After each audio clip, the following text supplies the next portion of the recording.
one of the things that Democrats were holding out for before 8 of them caved in the Senate to reopen the government was to reinstate the subsidies on the ACA that were added during COVID, which in many respects, COVID accelerated what was supposed to happen with the ACA. Even the neolibs who promoted the ACA at the time, and I was doing this at that time, the ACA, what was it? ACA PPI? What was the official name of it? Is it PPA. PPA, Patient Protection Act, the Affordable Care Act and Patient Protection Act. The patient protections were you stay on your health insurance, your parents, until you're 26. There's no rescissions. There's no lifetime caps. There's no yearly caps. There's no pre-existing conditions that you can be charged extra for. Those were the patient protections. That part of the bill actually quite good. It basically said that it was basically like a lemon law for health insurance, where you can't buy the health insurance and then find out after you get hit by a bus, they're like, oh no, you had a yearly cap of $35,000 and sorry, you got a $400,000 bill because you got hit by a bus or you got cancer. So the patient protection part of the bill worked. The Affordable Care Act was for people who are outside of employer-based health insurance. We're going to create these exchanges. You're going to compete on these exchanges, private insurers are, and then we're going to subsidize these private insurers so they know they're going to get a certain amount because that's the way that insurance works. This is really important. Now, it would be far more efficient to have a single payer system that everybody's on because that's the way insurance works. The bigger the risk pool, the more people in the pool of people, the more that risk is dispersed amongst more people. And you, sir, you're a pretender. And then, sir, and then I hit the wrong button. And the more that is spread out more amongst people, the lower the insurance is, the least expensive, the less expensive it is. This is just the basic concept of insurance. You cannot be the only person paying into fire insurance in your town and have a company that's going to sponsor that insurance. It's just not going to be worth it to them. Too risky. And so the subsidies were expanded to people making up to 400% of poverty. They didn't it got lesser as you got there. But insurance rates are skyrocketed for people who are not covered by their employers because the subsidies got rolled back. And then the insurance companies say, like, oh, this is going to be more expensive for us, so we'll raise rates. So not only are the subsidies not coming in, the rates have gone up. So Democrats want to continue those subsidies. Bernie Sanders has a plan to expand on this, and we'll get to that in a moment. But how are Republicans responding? They are trying to convince you again, that health insurance, whether it's private or public, is not really important. That insurance isn't really a thing. Here is Mark Wayne Mullen, senator from Oklahoma, trying to basically talk to you like you're a child. You can't fix a blown motor by putting more subsidies or more money into it. At some point, you got to rebuild it or you got to replace it. And okay, what President pause Trump it for a second. Now, he's trying to talk to you like you're a child, but the problem is he's not very bright himself. So, in fact, the way you fix a blown motor is, in fact, yes, to subsidize it by paying for someone to fix it. But so he's not great with metaphors, but we'll let it slide. Go back. He's a senator, not an author. more subsidies or more money into it. At some point, you got to rebuild it or you got to replace it. And what President Trump is saying is this isn't working. Quit giving subsidies to profitable insurance companies. Let's give it to the American people. Allow them to make a decision to actually have a plan that works for them and reward them for being healthy. I mean, think about this. Healthcare is the only industry that you're not rewarded for taking care of your responsibilities. If you think about homeowners insurance, if you're within 500 foot of a fire hydrant, your insurance goes down. Pause it for a second. If you keep... He's wrong. He's wrong. If you don't smoke, your health insurance rates are cheaper than if you smoke. You can get subsidies for working out and exercising. You can get gym memberships in some health insurance. He's wrong. He's just out and out wrong. Not true. All right, go back a little bit. Go ahead. Them and reward them for being healthy. I mean, think about this. Healthcare is the only industry that you're not rewarded for taking care of your responsibilities. If you think about homeowners insurance, if you're within 500 foot of a fire hydrant, your insurance goes down. If you keep shrubbery away from your house, if you have fire protection inside your house, if you have an alarm system inside your house, if you have bars on your house, all this brings down your homeowners insurance. If you drive safe, you're not driving reckless, you don't get speeding tickets, your auto insurance goes down. In healthcare, it's one size fits all because of affordable health care. We want people to have choices, a choice that works for them. A 25-year-old that takes care of himself, that works out, that's not overweight, that doesn't smoke, doesn't drink, doesn't use drugs, and doesn't dip, shouldn't have to pay the same insurance premium as a 50-year-old that smoked his whole life, that doesn't work out, that's extremely overweight, and has bad health and bad personal choices. So what President Trump is saying, bring choice back to the healthcare market and give those subsidies to the American people. Let them have choices rather than the insurance companies forcing plans on us that we don't want. Okay. What he's saying is get rid of the patient protections. Because if you think the insurance companies are only going to basically say, okay, we're going to give you the same insurance product, but we're just going to give it to you less because you're 25. No, they're just going to charge other people more. A, and B, here's this dirty secret about being 25, that if everything works out, you're going to end up being that 50-year-old. And if things really work out, you'll be 75. Now, if things really work out, you'll be on Medicare by the time you're 65. But the fact of the matter is, 80% of medical costs in this country are borne by 20% of the population. And the problem is, you do not know if you are going to be part of that 20%. That's why it's insurance. That's why it's health insurance. It is far more efficient to have a single payer. That is absolutely true. But what he's talking about is going back to the system that existed before the ACA Patient Protection Act. And he's talking about going back to the point where, like, if I'm 25, I can just get catastrophic health insurance because I probably don't need it. And you know what? Chances are you don't. But if you do, you are SOL.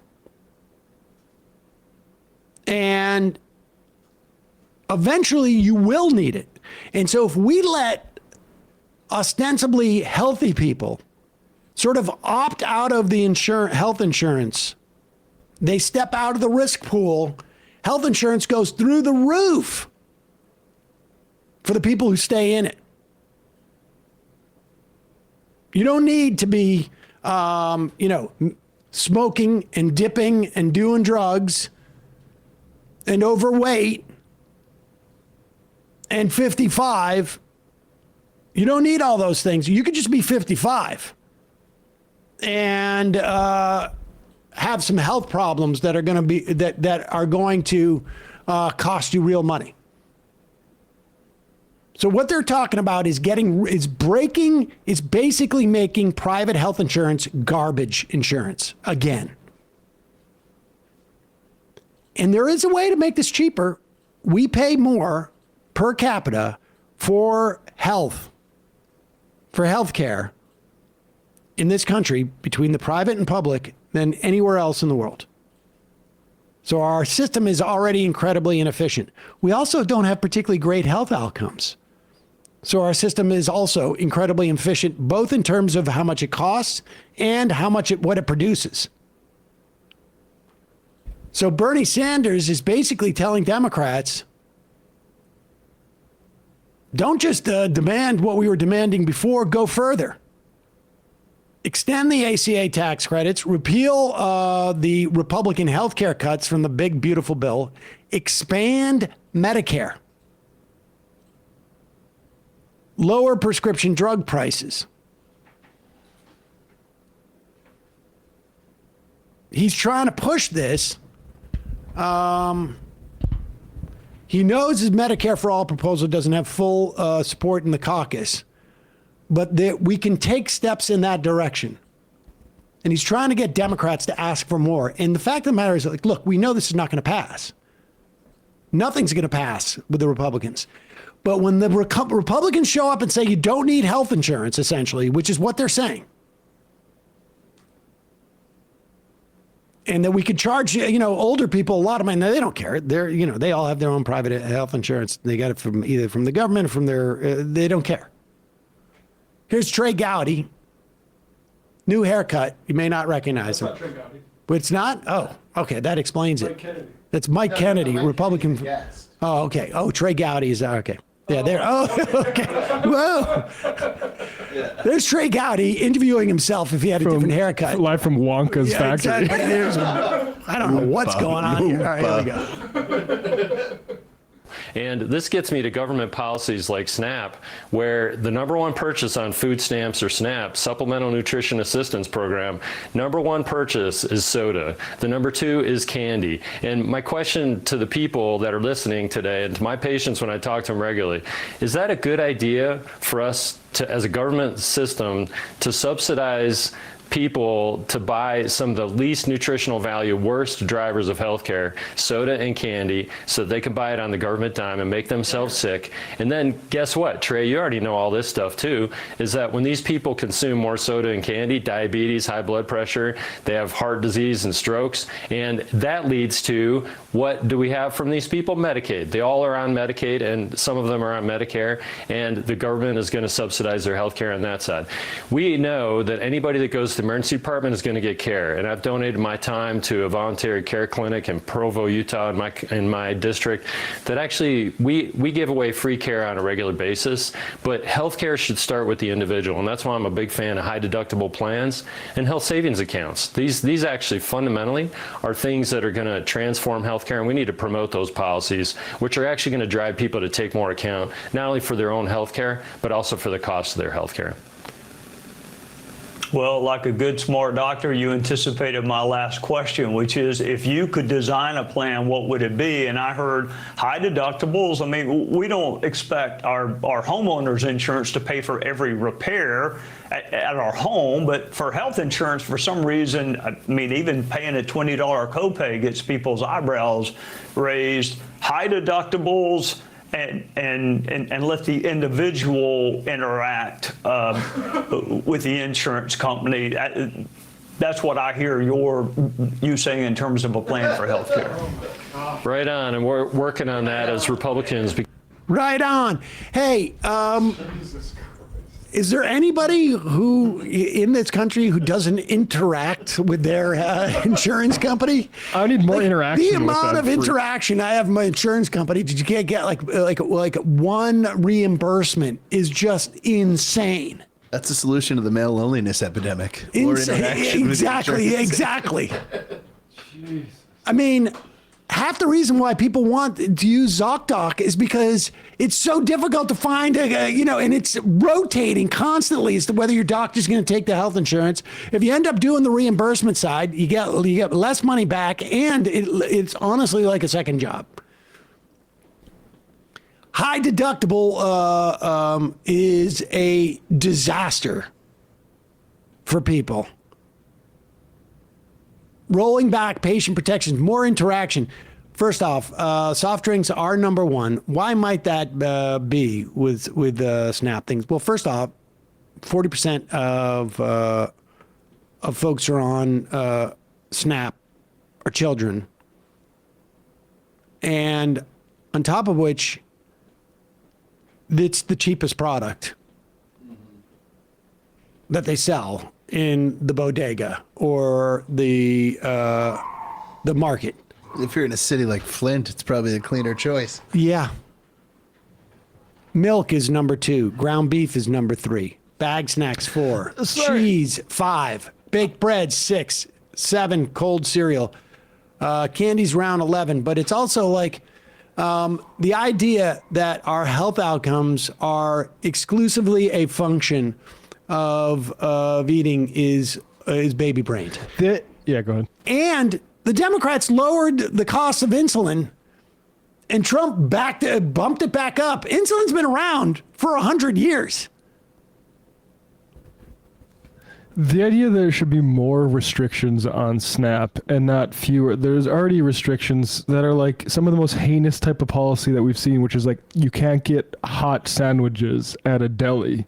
You need to get the cold stuff. That's just ridiculous restrictions. Here's by the way, speaking of healthcare, here's a candidate with a good healthcare approach up in Michigan, Abdul El Sayed, who everyone should support. What can I do to help you all in Congress when you all do get there to make sure that healthcare is affordable for the people in the state of Michigan? I'm going to say 2 things. Number 1, there is an incredible state-level Medicare for All analog called MyCare. So sign on to MyCare. You can talk to Representative Kerry Reingans, who's been leading the fight. It's a great piece of policy. I highly recommend being a partner in passing that. The second is persuasion. I think one of the frustrations that all of us have with the Democratic Party at this point is that they've kind of given up on persuading for anything. They run a poll and they say, where are people right now? And then they try to speak right into the middle of the poll.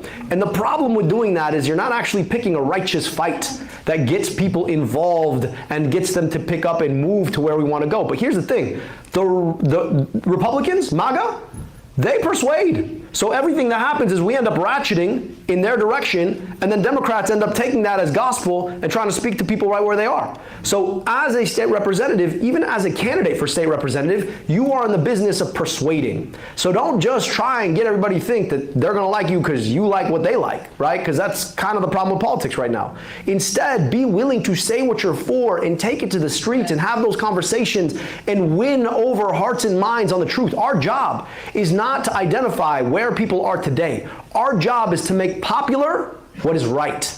That's the work of politics. So I hope you don't give up on that. Good stuff. Michigan, you'll have the opportunity to vote for him for senator. Michigan Democrats can make a very good choice. But the bottom line is this is what the Republicans are doing. They're going back. Remember, they tried to repeal the Affordable Care Act. How many votes did they have? Google this for me. I think it was 58 votes in the House to repeal the Affordable Care Act.